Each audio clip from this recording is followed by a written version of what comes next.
जय हिंद। तो चलिए आज वर्ल्ड मैप में क्या देखना है आपको। जापान क्या पढ़ाए थे, जापान पढ़ा रहे थे। तो जापान के बारे में बता रहे थे आपको। देखिए जापान के ऊपरी द्वीप का नाम है, जापान का ऊपरी द्वीप कौन सा है, होक्काइडो द्वीप। जापान का ऊपरी द्वीप कौन सा, होक्काइडो द्वीप। जापान का सबसे बीच वाला द्वीप देखेंगे तो कौन सा द्वीप है, होन्शु द्वीप। जापान का बीच वाला द्वीप होन्शु द्वीप। और जापान की राजधानी जो है होन्शु द्वीप है। जापान के टोक्यो राजधानी किस द्वीप पर, होन्शु द्वीप पर। और जापान का जो सबसे नीचे देखेंगे तो क्यूशू द्वीप, कौन सा मिलेगा, क्यूशू द्वीप। जापान में लगभग 3800 से भी ज़्यादा द्वीप है। कितना, 3800 से भी ज़्यादा द्वीप है।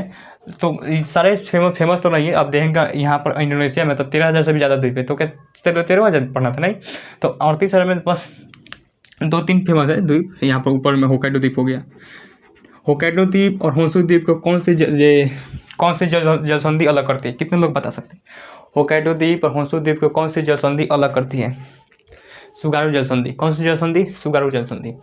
इसके ऊपर देंगे तो ये जो है जापान सागर है। ये कौन सा सागर है, जापान सागर।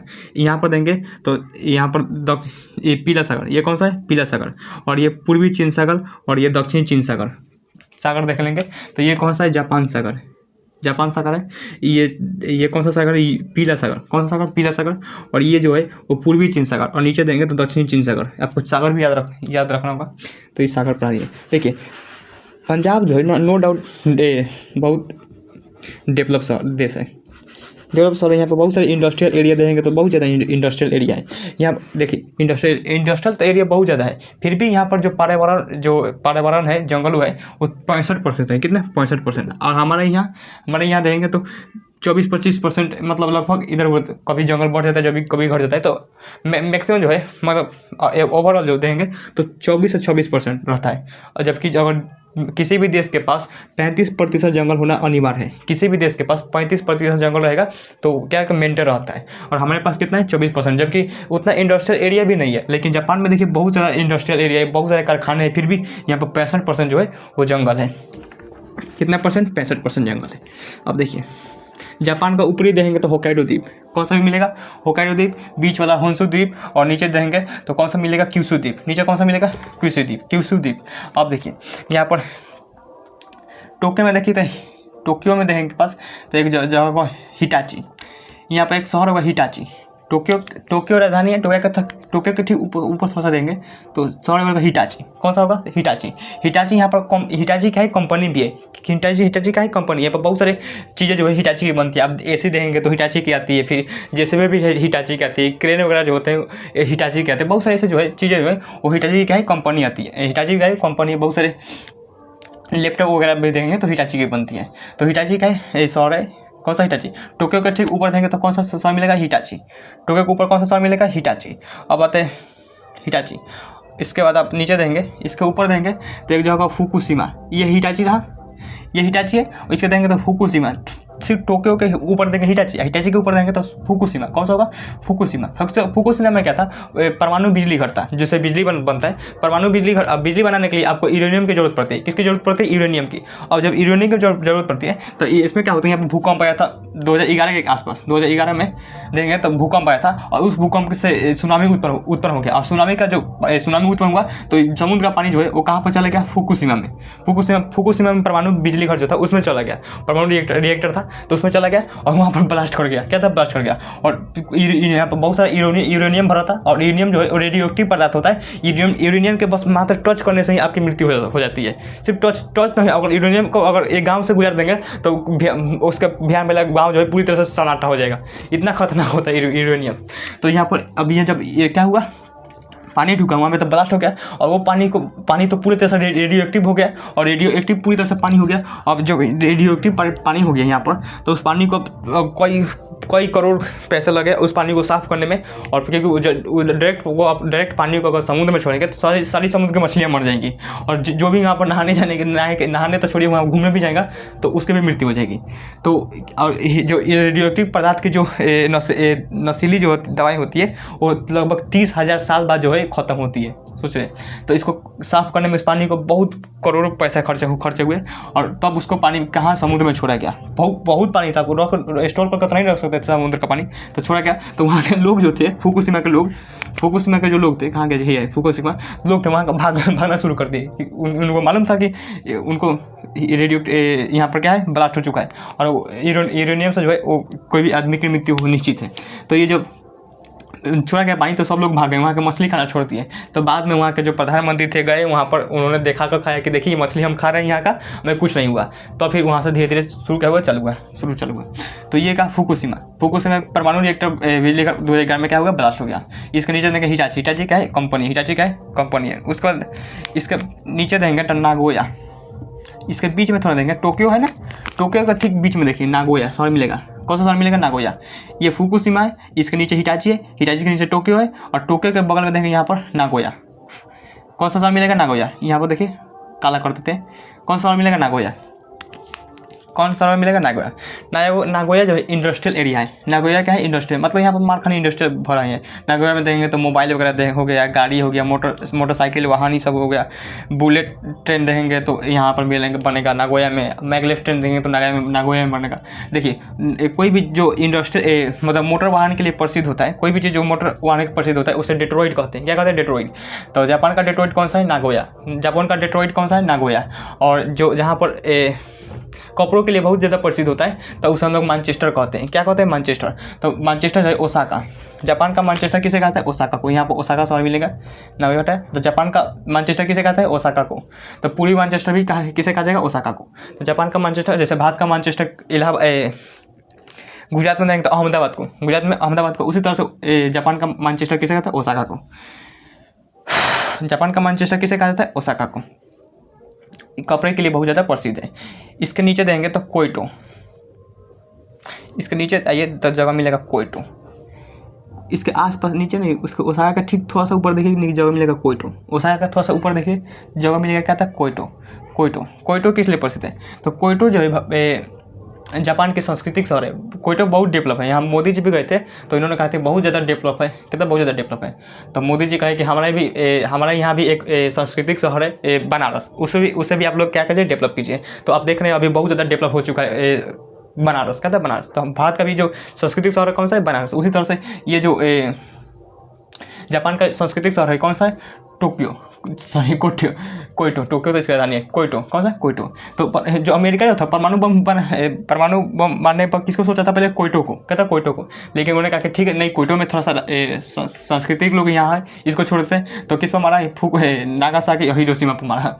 किसको मारा, नागासाकी और हिरोशिमा पर। आप देखेंगे यहाँ पर हिरोशिमा जो होन्शु द्वीप है, होन्शु द्वीप में आपको मिलेगा हिरोशिमा। होन्शु द्वीप पर ऊपर देखिए जगह मिलेगा हिरोशिमा। कौन सा मिलेगा, हिरोशिमा। और इसके नीचे देंगे तो नागासाकी। यहाँ पर देखें नागासाकी, कौन सा, नागासाकी। क्यूशु द्वीप पर मिलेगा नागासाकी, और होन्शु द्वीप पर मिलेगा हिरोशिमा। कौन सा, हिरोशिमा। तो हिरोशिमा पर जो है 6 अगस्त 1945 को क्या था, परमाणु बम पटक दिया अमेरिका ने। किसने पटक दिया, अमेरिका ने। कब पटका था, 6 अगस्त को। और ये नाम ये यूरेनियम का था। किसका था, यूरेनियम। ये बम जो था यूरेनियम का था। और ये जो इसका नाम था लिटिल बॉय। क्या था, लिटिल बॉय। इसका नाम क्या था, लिटिल बॉय। फिर उसके बाद जो नागासाकी पर उस पर 9 अगस्त को पटक दिया। इसका नाम था फैटमैन। इसका नाम था क्या था, फैटमैन। पहले छोटा था, फिर क्या हो गया, बड़ा हो गया, फैटमैन हो गया, फैटमैन। इस पर जो था ये बम जो था वो प्लूटोनियम का बना था। प्लेटिनम का नहीं जी, प्लूटोनियम मतलब खतरनाक वो भी पदार्थ होता है, प्लूटोनियम। प्लेटिनम जो तो लोग पहनते हैं उसे, हीरा की अंगूठी देखेंगे तो हीरा की अंगूठी में जो चमकता है वो तो हीरा रहता है, लेकिन बाकी जो गोल रहता है पहनने वाला वो क्या रहता है, प्लेटिनम का रहता है। ये क्या है, प्लूटोनियम। अंतर है बहुत, प्लेटिनम प्लूटोनियम। तो 6 अगस्त को किस पर पहुंचा, हिरोशिमा पर। 9 अगस्त को नागासाकी पर। और 2011 में जो इसको फुकुशिमा में खुद का ब्लास्ट हो गया। बहुत कर्म फोड़ है ये। कौन, जापान। लेकिन ये बहुत जापान लोग जो है बहुत खतरनाक थे।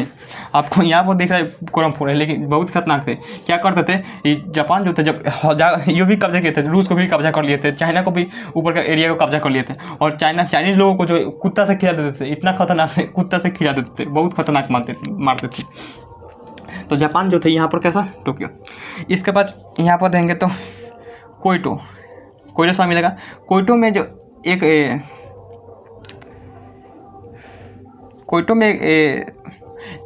क्योटो प्रोटोकॉल चला था। क्या था, क्योटो में प्रोटोकॉल चला था। सांस्कृतिक शहर है, लेकिन क्योटो में एक प्रोटोकॉल हुआ था 11 दिसंबर को, 11 दिसंबर 1997 को, 11 दिसंबर 1927 को क्योटो प्रोटोकॉल हुआ था। इसमें कहा था कि पूरी दुनिया जो है वो क्या करेगी, पर्यावरण पर ध्यान देगी, CO2 के उत्सर्जन को कम करेगी। तो पर्यावरण पर ध्यान देने के लिए क्योटो प्रोटोकॉल चलाया गया था 11 दिसंबर 1997 को। ये हो गया। अब देखिए इसके नीचे, ये इसके पूरे नीचे देंगे तो मिनीमाता शहर मिलेगा। मिनीमाता इसमें नहीं दिख रहा है, मिनीमाता कुइसु द्वीप पर मिलेगा मिनीमाता। कौन सा? कुइसु द्वीप पर मिलेगा मिनीमाता। मिनीमाता इसमें लिखा नहीं है, इसमें लिखा है मिनीमाता, नहीं लिखा है। नोबेओ का मिजेगा, मिनीमाता लिखा ही नहीं इसमें तो। ठीक है, नीचे देखिए यहाँ पर आपको लिखा होगा मिनीमाता, नीचे से मिनीमाता। मिनीमाता में कहता एक फैक्ट्री था, कहता फैक्ट्री था, उसमें उस फैक्ट्री में बहुत ज़्यादा मात्रा में पारा भरा हुआ था। कहता पारा, बहुत ज़्यादा पारा भरा हुआ था, और पारा भरा हुआ था, वो फैक्ट्री का ब्लास्ट हो गया, और पारा जो है वो जाकर पानी में मिल गया, पानी मिल गया, और पानी जो है उस पानी को लोग सिंचाई में काम लाए, और सिंचाई में जो अनाज उत्पन्न हुआ तो उसमें भी पारा चल गया। कहता पारा चल गया, उस अनाज को आदमी खाए, फिर वो पारा जो है वो पानी में चलने के बाद मछली भी खाई, मछली को भी आदमी खाए, तो आदमी में पारा चला गया। और पारा जाने के बाद से क्या हुआ, शरीर जो है पूरी तरह से जाम हो जाता है। अब ये हाथ जो है इस तरह से मुड़ेगा नहीं, अगर इस तरह से आप हाथ किए तो इस तरह से हाथ हमेशा के लिए रह जाएगा, कभी नहीं मुड़ेगा। तो ये पारा से जो है मिनीमाता नामक रोग रहता है। और मिनीमाता नामक रोग कैसे पड़ा, क्योंकि नाम था मिनीमाता, मिनीमाता से फैला था, तो ये इसका नाम क्या होगा, पारा से फैलने वाली बीमारी को क्या कहते हैं, मिनीमाता रोग। कौन सा? मिनीमाता रोग। मिनीमाता रोग उस हिसाब से जो है वो कोरोना का वुहान होना चाहिए, क्योंकि वुहान से निकला था, तो कोरोना का वुहान होना चाहिए नाम। लेकिन आप बताओ मित्रों, कोरोना का नाम वुहान होना चाहिए कि नहीं चाहिए? तो मिनीमाता रोग पारा से कौन सी बीमारी फैलती है, मिनीमाता। कहाँ से फैलता है, मिनीमाता से। क्यूसू द्वीप पर, मिनीमाता किस द्वीप पर, क्यूसू द्वीप पर है। पूरी तरह से हड्डी वगैरह सब कुछ जाम होगा, सब पूरी तरह से जाम हो जाएगा। और कोई कुर्सी पर बैठा है और उसको मिनीमाता नामक हो गया, तो कुर्सी पर बैठने ही उसकी प्राण छूट जाएगा। तो मिनीमाता से पारा से कौन सी बीमारी होती है, मिनीमाता। अब देखिए, आप कहेंगे अमेरिका तो बहुत दूर है, तो अमेरिका ने इस पर बम पटक कैसे दिया? तो उससे पहले आपको पूरी तरह से दुनिया का नक्शा देखिए पूरी दुनिया तो क्या है, गोल है। पूरी दुनिया जो है, पूरी दुनिया तो गोल है। और जब पूरी दुनिया गोल है, इसमें तो अब पढ़ने के लिए हम तो फाड़ कर पढ़ते हैं प्रशांत महासागर, क्योंकि प्रशांत महासागर बड़ा है, तो उसको फाड़ कर पढ़ते हैं। देखिए पूरी दुनिया जब गोल है, इसमें पूरी तरह से नक्शा दिया नहीं है, नक्शा तो दिया नहीं इसमें। देखिए पूरी तरह से ये रहा अमेरिका, क्या तरह अमेरिका, ये देखिए पूरी दुनिया क्या है, गोल है। गोल होने की वजह से हम लोग बीच में फाड़ देते तो इधर चल जाता है, लेकिन ये जो अमेरिका है, अमेरिका और जापान जो है वो एक पास में आता है। कहता है एक पास, प्रशांत महासागर है, बीच में क्या है, प्रशांत महासागर है, और बीच में प्रशांत महासागर है, और इधर की ओर जो है अमेरिका है, और इधर की ओर जापान आता है। ये क्या है, जापान। ये जो है जापान है, और ये प्रशांत महासागर है, और प्रशांत महासागर के बगल में कौन आता है, अमेरिका। अब देखिए जब विश्व युद्ध चल रहा था, तो जो यहाँ पर प्रशांत महासागर में एक द्वीप है। कौन सा द्वीप है, हवाई द्वीप। प्रशांत महासागर में एक द्वीप है, हवाई द्वीप। और हवाई द्वीप पे जो है वहाँ पर एक हवाई द्वीप पर कौन सा है, एक बंदरगाह, पर्ल हार्बर। अमेरिका ने एक बंदरगाह बनाया था, पर्ल हार्बर बंदरगाह। कौन सा बंदरगाह बनाया था, पर्ल हार्बर बंदरगाह। और पर्ल हार्बर बंदरगाह पर अपने नौसेना जहाज़ों को बहुत सारे रख दिया, कहाँ पर, पर्ल हार्बर पर। और लगभग 100 से 200 संख्या में जो है वो लड़ाकू विमान, जहाज और नौसेना जो है इकट्ठा कर दिया। अब जब जापान देखा कि कहता जापान विश्व युद्ध में बहुत फौक रहा था, जगह जगह घूमकर ये भी कब्जा कर रहा था। तो जब जापान देखा कि ईद तोड़ी के अमेरिका जो है, अमेरिका और जापान से कोई दुश्मन नहीं थी, कोई दुश्मनी नहीं। ये अपन पर्ल हार्बर में जो है अपन अमेरिका जो था पर्ल हार्बर पर क्या कर रहा था, अपनी सेना को विकसित कर रहा था। तो जापान देखा कि अगर ये सेना का विकसित कर रहा है तो बहुत ज़्यादा शक्तिशाली हो जाएगा। तो अपने इंजीनियरों से कहा, इंजीनियरों से कहा कि बताओ इससे हम लोग आगे जाना है, कहता है आगे जाना है। तो जापान के जो इंजीनियर थे उन्होंने रिपोर्ट तैयार किया कि अगर हम अमेरिका से आगे जाना चाहते हैं तो आपको उससे आगे जाने के लिए 40 साल लग जाएंगे। कितना, 40 साल लग जाएंगे। अब जरा सोचिए, अब 40 साल लगेंगे उससे आगे जाने के लिए, तब तो व्यवस्था कर देगा हमको। तो जापान ने कहा कि कोई बीच का रास्ता निकालो, कहता बीच का रास्ता निकालो। तो इनमें से कहा कि हम क्यों ना पर्ल हार्बर पर ही जितने भी सैनिक हैं, लड़ाकू विमान सबको उड़ा देते हैं, तो उससे आज ही आगे चल जाएंगे 40 साल। तो इसने कहा कि एक नंबर यही बात ठीक है। तो ये प्लान बना लिया, 1 महीने के अंदर प्लान बना लिया जापान ने, किस पर पटकने के लिए, किसको हराने के लिए, अमेरिका को। तो अमेरिका अभी कुछ नहीं जानता था, अभी इन दोनों में कोई दुश्मनी नहीं थी। तो जैसे ही अमेरिका की नौसेना कहाँ पर थी? पर्ल हार्बर बंदरगाह पर, ये प्रशांत महासागर में, तो वहाँ पर थी। तो वहाँ पर जापान ने जाकर, जापान के सैनिकों ने जाकर सबको मार के उड़ा दिया, पूरी तरह धज्जियाँ उड़ा दिया, पूरी तरह से धज्जियाँ उड़ गए।